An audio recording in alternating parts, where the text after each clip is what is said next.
어떤 어머니가 딸아이와 함께 안과 병원을 찾았습니다. 딸아이가 눈에 그 통증을 올해부터 호소했는데 차일피일 미루다 보니까 늦게 병원을 찾게 되었습니다. 그랬더니 그 의사 선생님이 아니 왜 이렇게 아픈 애를 늦게 데리고 왔느냐고 질책을 하시면서 굉장히 심각한 문제가 눈에 있다고, 그래서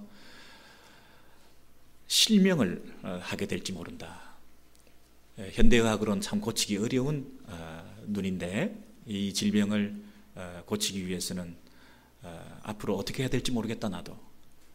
그러니 이 치료할 수 없는 이 병에 대해서 확신할 수 없으니까 그저 당신이 예수를 믿으면 하나님 앞에 기도를 많이 해라. 아마 크리스찬 의사였던가 보죠. 그래서 그 말을 듣고 그날로 아이 손을 잡고 근처 예배당을 찾았습니다. 너무 비관적인 주변의 사람들의 얘기를 들었습니다. 처음부터 점자를 가르쳐야 된다. 이제 실명하게 될지 모르는데 그 통증을 어떻게 할 수가 없는데 약으로 임시로 어떻게 진통할 수 있을지 몰라도 실명할 수 있을지 모르기 때문에 차라리 지금 시력이 살아있을 때 점자를 가르쳐서 시력을 상실한 다음에 조금 더 생활이 나아질 수 있도록 도와주는 것이 현명한 방법이다. 이런 얘기도 들으면서 너무나 그 안타까운 마음에 손을 잡고 평소에 잘 나가지도 않던 교회에 나가서 열심히 기도하고, 남편도 그 말을 듣고 교회라고는 을신도 하지 않던 분이 하나님 앞에 나와 매달리고 기도하게 되었습니다. 근데 아이의 병은 그렇게 호전되지 않고 있었지만은 이 두 부모가 믿음이 자라기 시작했습니다. 하나님 뜻이 있겠구나. 평소에 잘 다니지도 않던 교회에 나와서 성경 공부도 하고 예배 참석도 하고 기도회도 열심히 나가서 부르짖고, 그리고 만나는 사람마다 교역자마다 성도들마다 부끄러움도 없이 막 기도 요청을 하고, 우리 딸만 살려준다면, 우리 딸만 회복될 수 있다면 하나님의 은혜를 구하는 방법이 없으니까, 소망이 없으니까, 오직 그것 하나밖에 길이 없으니까, 심지어 의사 선생님도 기도하는 것밖에 없다고 얘기를 했으니까. 그래서 그렇게 매달리다가 이 부모가 은혜를 받고 이 부모가 신앙이 많이 자라게 되었어요. 그래서 이 남편도 그동안 그렇게 주초 문제로 잘 해결되지 못해서 힘들어했는데 이 딸아이가 아빠 담배 피지 마, 건강을 위해서도 그렇고 술 먹지 마, 한 번도 그런 얘기 귀담아 듣지도 않았는데 이 아이가 원한다고 한다면 내가 무슨 짓을 못하겠나, 그러면서 그날로 술 담배를 끊으면서 이 가정에 정말 성실한 크리스찬으로 거듭나는 그런 계기가 되었다는 것입니다. 헌신된 기도에 빠지지도 않고 다 엎드려 기도하고. 그러다가 이 어미가 다른 병원에 한번 가보게 되었습니다. 그런데 다른 병원에 갔더니 그 젊은 의사가 아주 실력이 있어 보이는데 뭐라고 얘기를 하느냐면, 요즘 최신 의술이 발달해서 이 통증을 멎게 할 수가 있고, 그리고 간단한 수술로 시력도 원래 상태 정도로 회복할 수 있다고 그렇게 말하는 것입니다. 그래서 너무너무 놀라고 감사해서 당장 그 날짜를 받아서 수술을 한 다음에 그 치료를 통해서 시력이 회복되는 그런 놀라운 일이 있게 된 거예요. 이런 일이 있게 되니까 이 부모가 어떤 생각을 했냐면, 아니 첫 번째 그 의사가 세상에 그럴 수가 있나, 뭘 몰라도 그렇게 모를 수가 있나, 우리에게 고통을 주고 근심하게 만들고 힘들게 만들었던 그런 고난의 세월을 통과하게 만들었던 그 첫 번째 의사가 너무나 야속하고 그 불평스러운 마음이 막 생기게 된 것입니다. 여러분은 첫 번째 의사와 두 번째 의사 중에서 누가 더 위대한 일을 했다고 생각하십니까? 저는 의사 선생님들을 좋아하고 의사 선생님들이 위대하고 훌륭하다고 생각합니다. 그런데 돌팔이 의사는 더 위대하다고 생각을 합니다. 목사가 하지 못하는 일을 할 수 있는 것이 돌팔이 의사입니다. 술 먹지 말자, 담배 피지 말자, 기도에 좀 나오자, 예배에는 최선을 다해야지, 신앙인답게 살아야지. 목회자가 아무리 얘기를 해도 그 한마디 한마디 잔소리처럼 잘 듣지도 않고, 그 어떤 글에서 제가 읽은 건데요, 이 어머니가 어떤 어머니냐면 애만 주일학교에 던져놓고 마켓 보러 가고 볼일 보고 다니다가 나중에 아이 픽업해서 집에 가는, 그런, 뭐 살다 보니까 바쁘니까 어쩔 수 없겠었지만은, 그러나 이 부모가 옛날에 신앙을 가졌었고 부모들이 기도했던 그런 부모인데, 이 A의 어머니 아빠인데 그동안 너무 바쁘다 보니까 신앙을 잃어버렸어요. 그런데 이런 기회를 통해서 다시 신앙을 회복하게 되고 참으로 건강하고 견실한 아름다운 가정으로, 신앙의 가정으로, 헌신된 가정으로 바뀐 거예요. 목회자가 그동안 주일은 꼭 지킵시다, 저도 10의 1은 드려야 되지 않겠습니까? 그래도 주일 예배만 나와서 되겠습니까? 기도회도 나오셔야지요. 100번을 얘기해도 듣지도 않았는데 이분들이 자원해서 열심히 헌신하고 충성하는 그런 사람들이 되었다는 것입니다. 여러분, 돌팔이 여사는 더 위대하다. 우리의 관심이 이 땅에서 조금만 더 오래 살고 조금만 더 건강하게 살고 하는 것에 모든 관심이 집중되어 있다 보니까 더 오래 살 수 있다, 더 건강하게 살 수 있다고 하는 그런 정보와 그 키를 마치 쥐고 있는 것과 같은, 건강과 생명을 쥐고 있는 것 같은 그 의사의 말에는 그 한마디 한마디가 그렇게 와닿고 오래 기억에 남고 그대로 실천하고 영혼에 대해서 얘기를 하고 영원한 하나님 나라의 백성으로서 살아가는 성도의 삶은 이래야 된다고 얘기하는 목회자의 말에 대해서는 그렇게 한마디 한마디를 흘려 들을 수가 있는가? 냉대하고 홀대하고 함부로 대하고, 교회와 목회자에 대해서는 그렇게 쉽게 대하는데 교회와 의사에 대해서는 왜 그렇게 돌팔이 여사 말까지도 그렇게 잘 듣는가?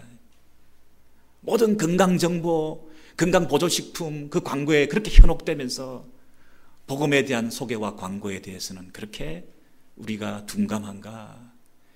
교회에 대해서 헌신하고 교회에 와서 충성하고 하는 것은 생색내고, 조금 뭐 헌신한 것에 대해서 그렇게 자기 자랑이, 자기 교만이, 자기 의의가 생기면서,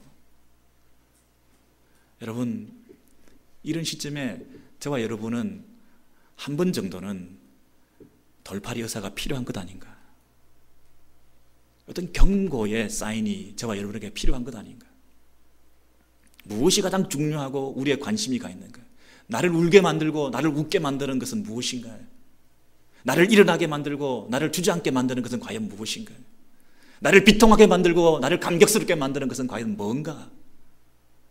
이 세상의 것, 아니면 영원한 것, 그 영원한 것을 가르쳐주고 지적하고 소개하는 것이 귀한 일이고 사명인가? 아니면 이 땅의 것을 위해서 추구하는 삶을 살게 하는 것이 나의 동료고 친구고 가장 좋은 사람인가? 여러분, 저와 여러분은 연약한 육체를 가지고 있다 보니까 이 모양 저 모양으로 병들고 아플 수가 있습니다. 가난하고 힘들고 이민생활 가운데 분주하게 조금 더 나은 삶, 조금 더 좋은 삶, 조금 더 형통한 삶에 대한 기대가 있습니다. 그러다 보니까 우리 자식들에게만큼은, 내 자식은 건강해야 되는데, 내 자식들에게는 이 가난을 대물림하지 말고, 내 자식들에게는 이 건강을 물려주고 싶고, 이 질병을 대물림하기 싫고, 그런 면에서 너무 우리 후대의 자녀들에게 어떤 세상적인 것으로 채워주고 좋은 것으로, 신제품으로 보장해주고 공급해줌으로써 그 아이의 자아상을 건강하게 만들어주고 남보다 뒤지지 않게 만들어주고 하는 그런 것으로 우리 부모의 역할을 다하는 것으로 우리가 착각할 때가 있습니다. 여러분, 우리가 힘들 때, 병들 때 내일 병원에 어포인트를 해놨습니다. 근데 별의별 생각이 다 듭니다. 몸에 연약한 부분, 아픈 부분, 통증이 있습니다. 여러분, 저도 뭐 이 모양 저 모양 여기저기 아픈데 많은 거 여러분 잘 아시지 않습니까? 근데 벼르고 별러서 병원 가기는 싫어하니까 정 안 되겠으니까 한번 예약을 해놓고 기다리는데 그날 밤에는 별 생각이 다 들지 않습니까? 야, 이거 어떻게 해야 되나? 이게 어떻게 되나? 그 다음엔 어떻게 하지? 최근에 제가 이 목에 이 조그만 두툼한 무슨 혹 같은 게 생겨가지고요. 이게 뭔가 계속 만지면서 이게 뭔가? 이게 뭔가? 인터넷에 밤에 아내 몰래 찾아보니까 그 갑상선인가, 이 후두암인가, 뭔가. 여러분, 그런데 별 생각을 다 하는 거예요. 내가 설교자인데 이 목소리가 안 나오면 어떡하지? 수술을 해서 이게 소리가 안 난다면 나는 어떻게 해야 되는 거지? 하나님께서 나를 설교자로 부르셨는데 목을 못 쓰면 소리가 안 나면 나는 어떻게 하는 거지? 내가 어떻게 사역을 할 수 있을까? 이런 생각을 하면서 그 다음날 병원에 갔는데 별거 아닙니다. 종종 그런 일이 있습니다. 좀 지켜봅시다. 이런 얘기를 들을 때 여러분, 이 하늘과 땅 차이지 않습니까? 천국과 지옥을 왔다 갔다 한 것 같지 않습니까? 여러분, 이 나쁜 소식, 돌팔이 의사를 통해서 나쁜 진단 이런 걸 받고 마음에 부대낌이 있고 걱정을 해보고 잠을 이루지 못해 봤어야 제대로 된 소식, 좋은 소식을 듣고 그게 정말 좋다는 것을 알 수 있지 않습니까? 정말 힘들어 봐야 현재 상태가 참 좋은 거라는 걸 알 수 있지 않습니까? 이런 말이 있죠. 나쁜 소식을 들어보지 않고서는 좋은 소식이 좋은 소식 될 수가 없다. 나쁜 소식을 듣게 되기까지는 좋은 소식이 좋은 소식으로 들리지 않는다. 저와 여러분이 현재 건강하게 이렇게 예배에 나와서 엎드려서 하나님을 섬길 수 있다는 이 자체가 얼마나 좋은 일입니까? 예배에 나오고 싶어도 건강이 여의치 못해서 나오지 못하는 여러 상황들이 있는데, 여러분, 이 자리에 있는 자체가 얼마나 좋은 일입니까? 이보다 더 좋을 수는 없다. 이보다 더 좋을 수는 없다. 하나님 앞에 나온 것이, 그리고 예배자로 그분 앞에 서는 것이 이 세상에서 가장 좋은 일인 줄 믿습니다. 가장 좋은 일, 하나님 앞에 예배하는 것입니다. 이 예배 자리에 있는 것 가장 복된 것입니다. 이보다 더 좋을 수는 없다. 이 두 가지가, 나쁜 것과 좋은 것이 같이 이렇게 있어야 정말 좋은 것이 좋은 것인 줄 알게 되지 않습니까? 저와 여러분이 살아가는 가운데 참 좋은 것들이 많은데 이 좋은 것을 좋은 것으로 잘 모르는 것 같아요. 건강만 해도 그렇습니다. 그렇죠? 여러분, 전기를 이렇게 사용해서 전구에 불이 온다. 캄캄하지가 않고 밝다. 그 밝은 가운데서 책을 볼 수 있다. 와, 이게 얼마나 좋은 건지 모르겠습니다.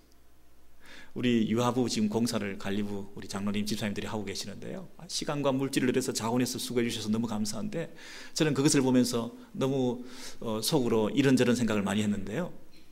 그 천정에 이렇게 돌출되어 있는 이런 전구를 다 없애고 안으로 넣어가지고 아주 이쁘게 쫙 천정을 전구를 넣었거든요. 근데 그 좁은 방에 전구가 열 몇 개가 쫙 달렸어요. 불을 쫙 켜면요, 불이 환하게 밝혀져요. 와, 이런 데서는 정말 공부를 해도 잘 될 것 같고 예배를 드려도 잘 들으실 것 같고. 그럼 저도 어린 사람이지만 옛날을 한번 생각해 보십시오. 전기가라도 제대로 들어왔습니까? 여러분, 그 방이 두 칸이 있는데 가운데 이 벽에 위에 구멍을 하나 내가지고 그 구멍 난 거기에다가 전구를 꼽아가지고 방 두 개를 다 비추게 한 시절에 우리가 컸습니다. 기억나십니까? 화장실 같은 데 보면 남자 화장실, 여자 화장실이 있는데 가운데 전구 하나밖에 없어요. 양쪽에. 그게 왜 그렇게 위에가 궁금하던지. 참 우리의 지난 날을 돌이켜보면 참 힘든 세월을 보냈어요. 근데 그런 그 열악한 상황을 생각할 때 요즘 전구가 말이죠, 열 몇 개가 쫙 그냥 불착 환해지는 거예요. 너무 좋은 거예요. 근데 이걸 좋은 걸 좋은 거로 아냐고요, 아이들이. 그래서 우리가 교훈을 위해서는, 가르칠 때는 나쁜 것과 좋은 것을 대비시켜서 가르치면 훨씬 그것이 좋은 것을 좋은 것으로 알게 할 수 있을 것 같아요. 흙판에다가 백목으로 글을 쓰면 하얀 것이 더 환하게 잘 보이는 것처럼 말이죠. 여러분, 오늘 이 로마서를 쓰고 있는 이 저자 사도 바울은 지난주에 로마서 1장 17절을 우리에게 전해주었습니다. 여러분, 기억하셔야 됩니다. 적어도 로마서 1장 17절, 좋은 소식, 기쁜 소식, 이 땅에서 가장 좋은 소식. 여러분, 로마서 강의를 지금 하고 있는데 여러분 일평생에 이 로마서 강의를 몇 분 정도 들으실 수 있겠습니까? 제대로 이 로마서 강해를 1장 1절부터 쭉 끝까지 이렇게 들을 수 있다는 것은 엄청난 복입니다. 저는 이거 두 번째 하는데요, 하면 할수록 이 속에서 큰 기쁨이 있습니다. 여러분, 이 성경 말씀을 우리가 살아있는 동안에 창세기부터 계시록까지 한 장씩, 한 책씩, 한 절씩 이렇게 배우고 나가고 읽어 나가고 그 말씀으로 우리가 삶의 도전을 받고 살아갈 수 있다는 이 자체가 얼마나 감격스럽습니까? 특별히 이 로마서는 성경 중에 성경입니다. 그리고 로마서 1장 17절은 로마서의 대주제입니다. 이 말씀을 우리는 지난주에 그냥 흘려 지나가 버리고 말았습니다. 한마디 한마디, 한 단어 한 단어, 이것이 얼마나 기쁜 소식인지, 얼마나 복된 소식인지 감격하고 찬양하고 이 말씀을 받아들여야 되는데 우리는 또 흘려들었습니다. 목사의 말이니까, 의사의 말이 아니니까 그렇게 중요하게 생각하지 않고 1장 17절 너무나 중요한 말씀이라서요, 마틴 루터가 이 말씀을 읽고는 넘어졌다는 거 아닙니까? 까무라쳤다는 거 아닙니까? 신경쇠약과 불안정세에서 해방됐다는 거 아닙니까? 하나님을 향해서 찬양이 회복됐다는 거 아닙니까? 자기 의를 통해서 구원받고자 하는 노력을 포기하고 그 수사가, 이 마틴 루터가 새로운 하나님의 구원의 길에 대해서 감격하면서 그 남은 인생을 종교개혁의 깃발을 들고 그 인생이 바뀌고 그 삶이 바뀌고 세계사를 바꾸는 놀라운 일이 이 17절을 통해서 일어나지 않았습니까? 구약에 기록된 바 하박국 선지자가 이 말씀에 감격해서 그 이스라엘 백성들의 역사를 완전히 다른 각도로 해석하고 하나님에 대한 관점을 바꾸는 그런 일이 있지 않았습니까? 이 말씀을 기록하는 사도 바울이 이 말씀에 대한 감격을 가지고 자기 의와 열심으로 뛰어다니다가 하나님의 의를 덧입는 것이 무엇인지 새로운 인생으로 그 인생을 1차, 2차, 3차, 4차 전도여행을 다니면서 이 복음을 전하는데 인생을 온전히 바치는 사람으로 인생이 180도 바뀌는 역사가 이 말씀으로 있지 않았습니까? 저와 여러분은 로마서 1장 17절을 읽어버리고 나하고 지나갔는데 한 주간의 삶이 얼마나 바뀌셨습니까? 인생이 송두리째 바뀔 만한 그런 변화가 있으십니까? 여러분의 생각과 가치관과 인생의 목표가 바뀔 만큼 앞으로 남은 여러분의 인생을 무엇을 위해서 살고 무엇을 위해서 내가 헌신해야 될 것이야, 내가 무엇을 위해서 자녀들에게 이 인생을 살아야 된다고 가르칠 것이라고 하는 새로운 변화가 있으십니까? 생각의 변화, 행동의 변화, 삶의 변화, 표정의 변화 있으십니까? 복된 소식이고 기쁜 소식인데 환한 기쁨의 잔치가 벌어지고 계십니까? 복된 소식이고 기쁜 소식인데 정말 좋아하시면서 웃음꽃이 가득한 그런 표정으로 이 주름이 펴지셨습니까? 세계사를 바꾸기에는 그냥 주름 하나 펴지 못하는, 우리 표정 하나 제대로 펴지 못하는 이 모습으로 우리가 지금 오늘 이 아침에 또 대하고 있지 않습니까? 이 말씀을. 로마서 1장 17절을 보시죠. 이 말씀 가운데 하나님의 복음이 나타났다 이렇게 말하지 않습니까? 복음이다, 복된 소식이다, 기쁜 소식이다. 이건 나를 감동시키는 말씀이다. 나를 변화시키는 말씀이다. 내 표정을 바꾸는 말씀이다. 내 인생에 웃음꽃이 피게 만드는 말씀이다. 내 예배가 회복되게 되는 말씀이다. 내 삶의 자리가 완전히 바뀌어서 하나님을 예배하는 자리에 나와 감격적으로 하나님을 높이고 찬양하는 내 속에 터져나오는 감동이 있는 이 말씀이다. 복음이다. 복음에는 하나님의 의가 나타나서, 하나님이 나타나서 믿음으로 믿음에 이르게 하나니 기록된 바 오직 의인은 믿음으로 말미암아 살리라. 살리라. 살리는 말씀, 살아있는 말씀. 여러분, 살리는 말씀인데 저와 여러분이 이 말씀을 통해 정말 살아있으십니까? 아이고 죽겠다, 뭐 좋은 일이 없나? 이게 가장 좋은 소식이라고 얘기하는데도 뭐 좋은 일 없나?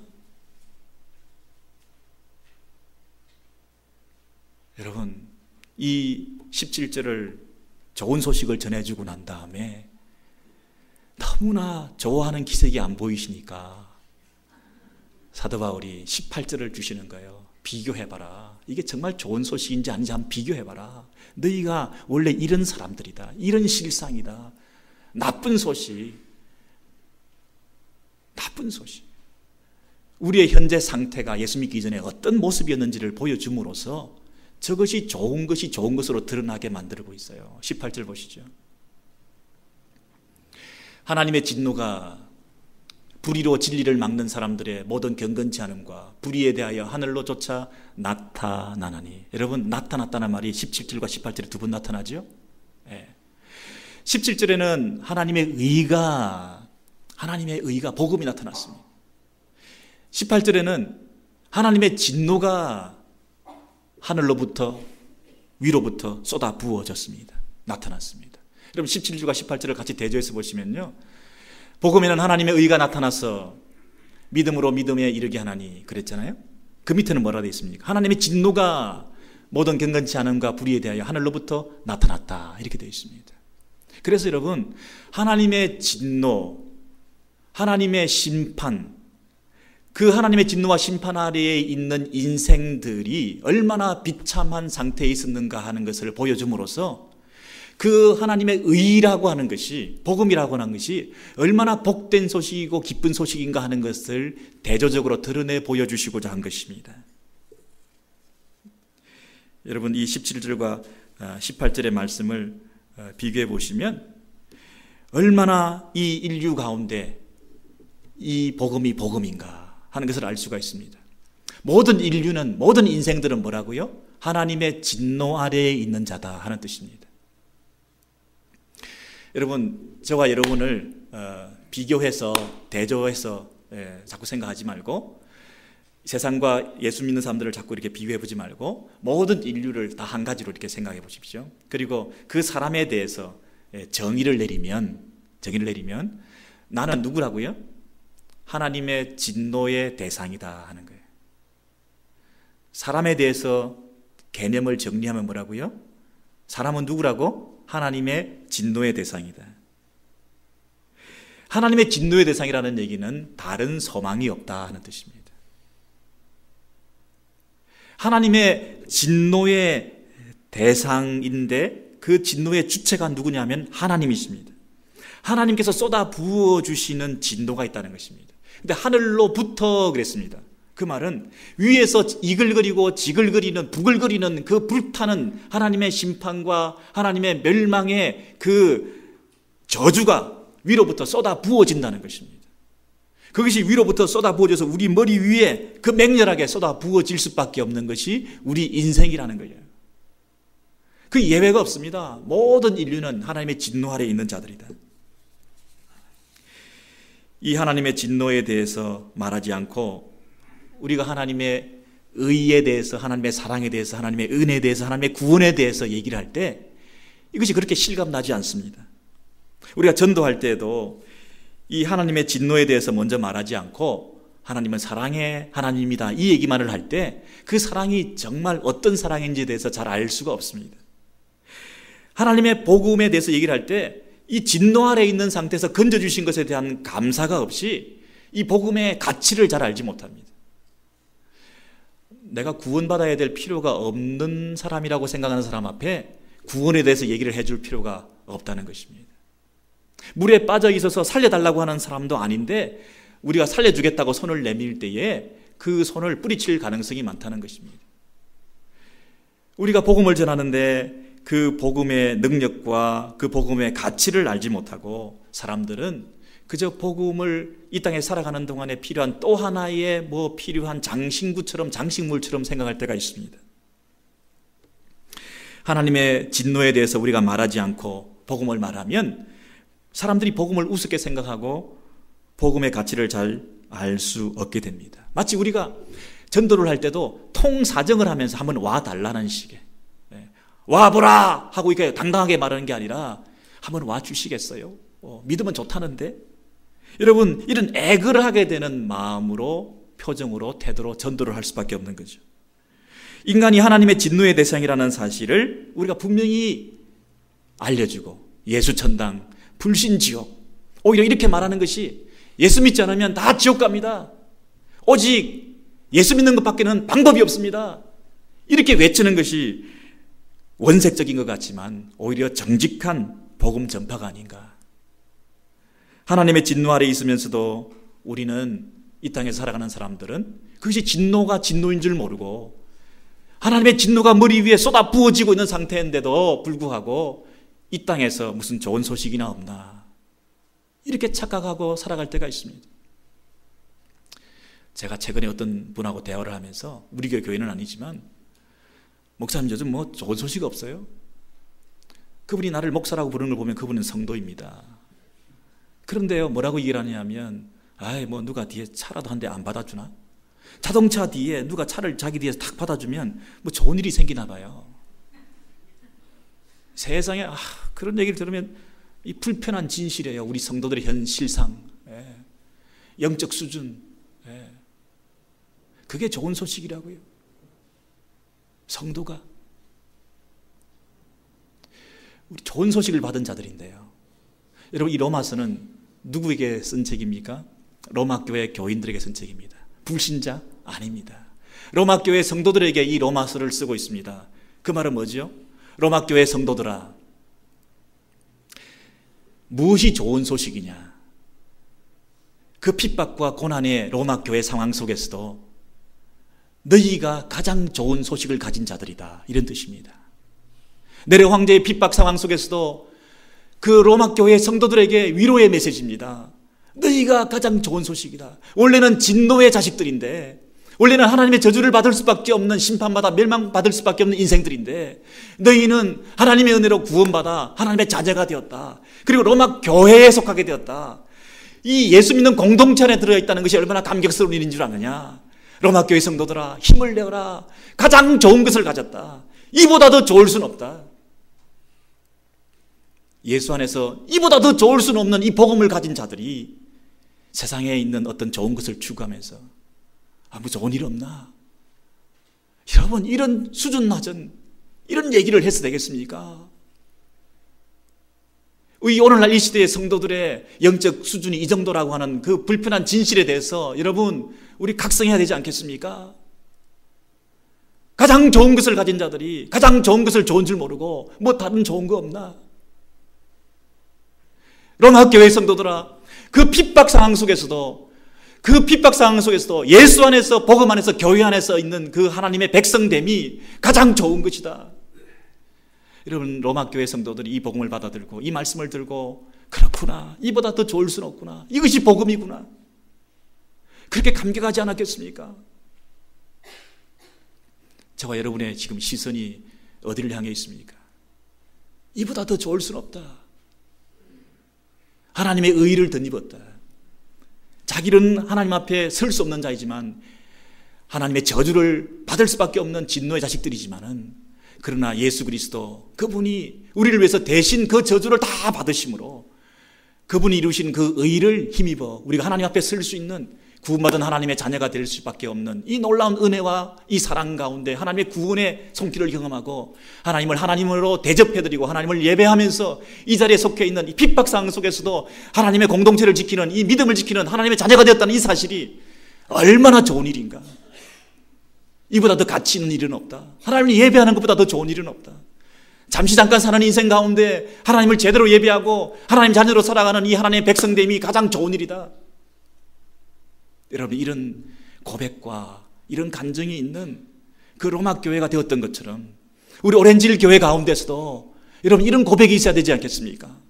세상에 대해 흩어져 있는, 세상에 마음 뺏겨져 있는 우리들의 모습이 아니라 예수 안에서 하나님의 의를 덧입고 이보다 더 좋을 수는 없는 구원의 감격을 가지고 살아가는, 세상의 좋은 것들을 추구하지 않고 상대적으로 바라볼 수 있는 가치관을 가지고 영적인 시각이 열리고 영적인 소경된 자가 영적인 세상을 볼 수 있는 이 눈이 열리게 되고 영혼을 사모하게 된 이 세상, 성도의 삶.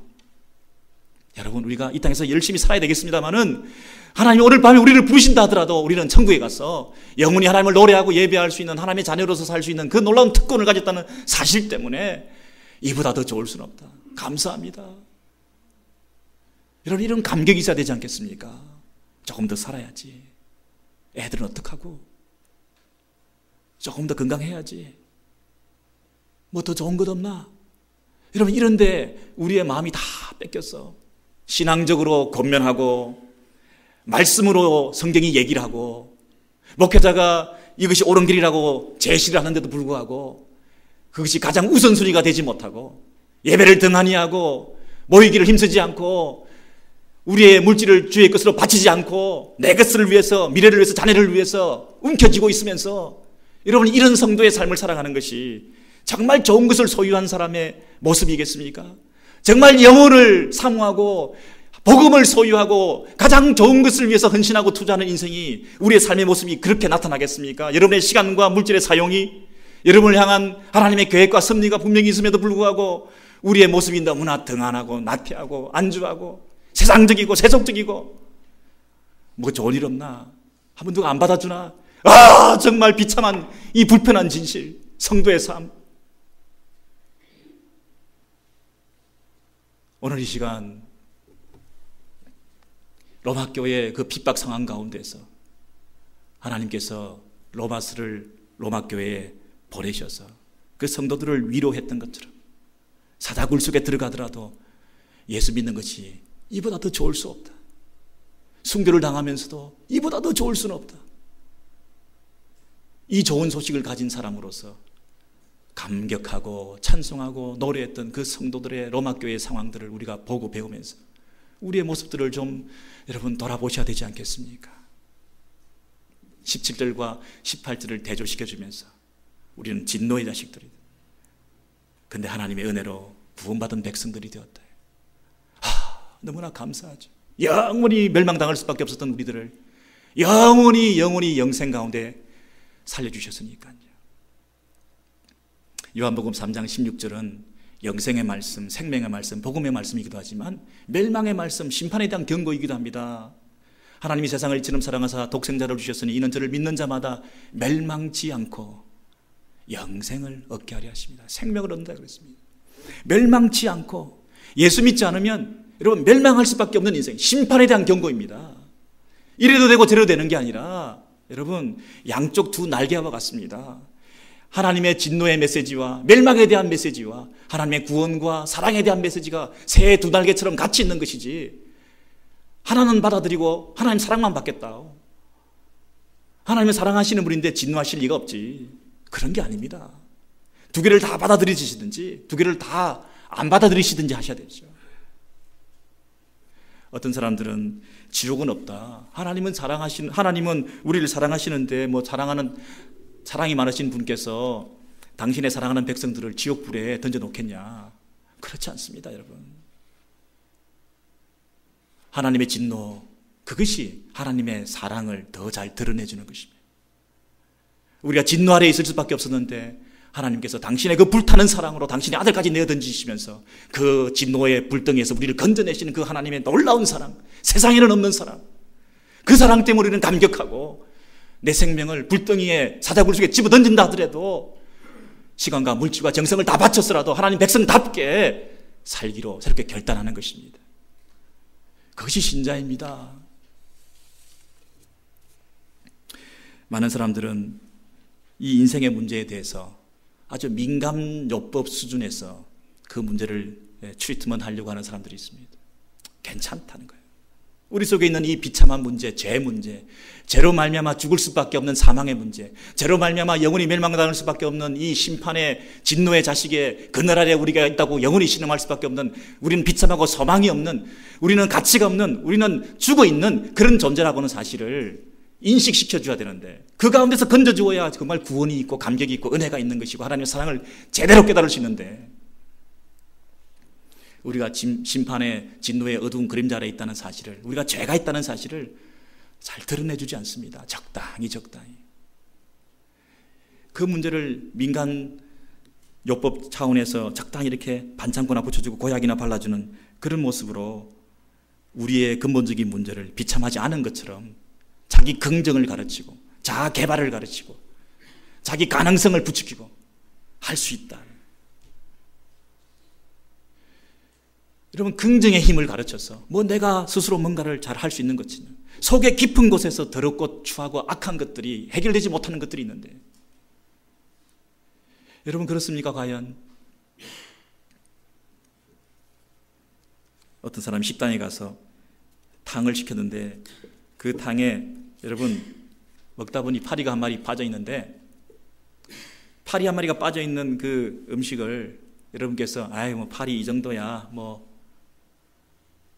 괜찮다 그러시면서 그 국물을 버럭버럭 잘 마시겠습니까? 그 파리를 이 정도야 하고 드러내고 나머지는 잘 마실 수 있으시겠습니까? 여러분, 그 음식 자체를 물리지 않겠습니까?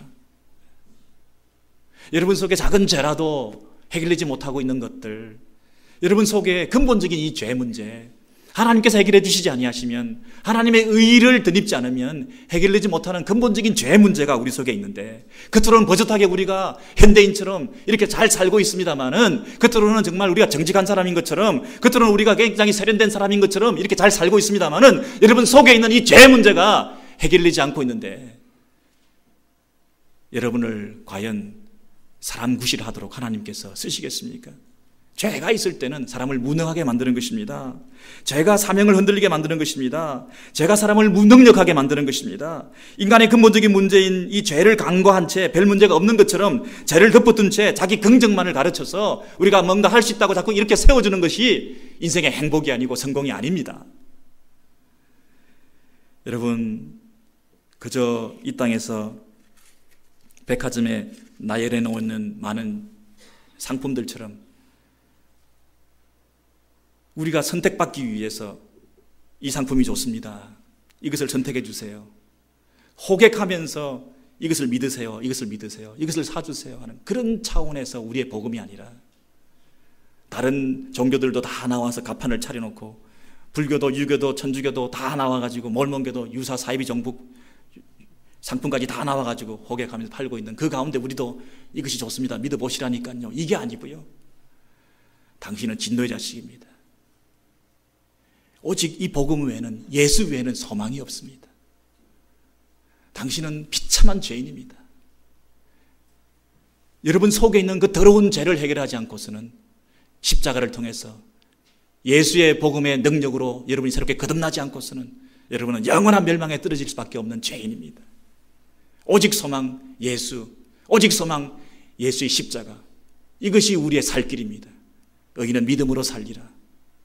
여러분, 이 메시지를 전하지 않고서는 우리 기독교의 존재 이유는 없습니다. 저와 여러분은 비참한 상태에 있습니다. 하나님 은혜로 구원받았을 뿐입니다. 여러분은 비참한 죄의 상태에서 한시라도 십자가를 붙들지 않으면 그 비참한 지경에 우리가 놓을 수밖에 없는 자들입니다. 하나님의 은혜가 아니면, 하나님의 십자가가 아니면, 하나님의 구원의 선물이 아니면, 하나님 주시는 생명의 말씀에 붙잡혀 있지 않으면 우리는 세상 사람들보다 못한 사람들입니다. 나을 것이 하나도 없는 인생들입니다.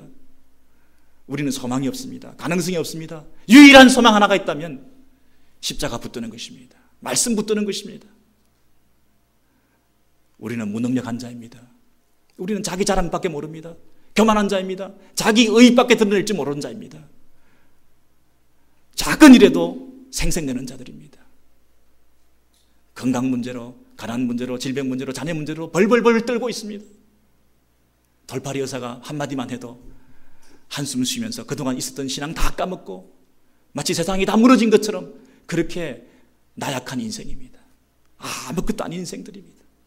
그러나 우리가 하나님의 말씀에 붙잡힌 바 될 때에, 예수 십자가를 붙들게 될 때에, 내 의가 아니라 하나님의 의를 덧입게 될 때에, 내 능력이 아니라 하나님의 선물로 주시는 그 거룩하신 하나님의 구원의 선물을 우리가 힘있게 될 때에, 내가 올라가는 것이 아니라 그분이 내려준 밧줄을 붙들고 날마다 그분 앞에 나아갈 때, 하루를 살 때, 매일 살 때, 매일 아침마다 일어나서 하나님의 은혜가 아니면 내가 살 수가 없습니다. 날마다 아침마다 새롭게 주시는 하나님의 은혜를 의지하지 않고서는 우리는 살 수가 없는 우리 인생들입니다. 주님, 나를 불쌍히 여겨 주옵소서. 나는 그만했습니다. 나는 자랑했습니다. 나는 잘난 척했습니다. 내가 자고했습니다. 내가 무엇이가 내 남을 평가하고 판단하고 함부로 말했습니까? 내 입에 지푸를 채워주십시오. 함부로 말하지 않겠습니다. 하나님, 나는 부족한 자입니다. 나는 연약한 자입니다. 주의 은혜가 아니면 살 수가 없습니다. 도와주세요. 여러분, 하나님의 진노 아래 놓였던 자가 은혜로 구원받은 이 사실에 감격해서 날마다 그분의 은혜를 신실하게 붙들고 의지하고 나아가는 삶이 아니라면 우리는 순식간에 또 넘어지고 말 것입니다. 가장 연약하고 부족한 인생이 우리들의 모습입니다. 죄인들입니다. 인간은 아무것도 아닙니다. 저와 여러분을 살려주신 하나님을 더 높이고 찬양하시기 바랍니다. 나 같은 죄인 살리신 그 은혜 놀라와 여러분 이 찬양 날마다 부르시기 바랍니다. 내 죄의 실상, 내 비참한 원래의 진노의 자식된 내 현재 모습들을 여러분 고백하고 날마다 주의 은혜가 아니면 살 수 없다는 그런 간증이 있으셔야지 우리의 찬양에 더 깊이가 있지 않겠습니까? 우리 예배에 정말 감동이 있지 않겠습니까? 습관적인 예배, 매너리즘에 빠진 예배를 극복할 수 있는 유일한 길은 날마다 이 하나님 은혜 앞에 나오는 것입니다. 나는 아무것도 아닙니다. 주여 나를 살려주옵소서, 나를 붙들어 주옵소서. 자구하지 않겠습니다.